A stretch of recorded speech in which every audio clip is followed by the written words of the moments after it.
દોસ્તો મારું નામ રિતેશ છે. જોયંબે રિએપમાં આવવાનું પહેલાં મેં કેવું હતા ને આવી ગયા પછી આવીને ગયા બહારના દુનિયામાં છે ને હવે મને કેવું લાગતું હશે. બહુ સરસ, બહુ સારું.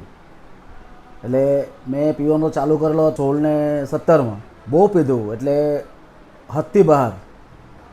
ઘરવાળાની, રિશ્તેદારમાં બધી ઇજ્જત મેં જોવડાવી કાઢેલો.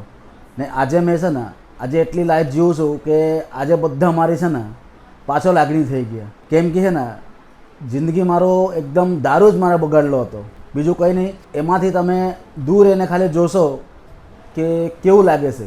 મતલબ જે ખોવાયેલો હતો તે પાછો મને મળી ગયા. હજુ બાકી છે મળવાનું, વધુ નહીં મળ્યો. આટલા તો અમે બેસન એ કરીને એટલું ખોવાયેલો તો તરત નહીં મળી જાય, પણ મળી જશે 100%. એટલું મારે ગેરંટીને મારો વિશ્વાસ છે. દોસ્તો તમે બી જય અંબે રિએપમાં કોન્ટેક્ટ કરો ને તમારું જીવન લાઈફ સારું બનાવવાનું હોય તો આ જગ્યા પર આવી જાઓ.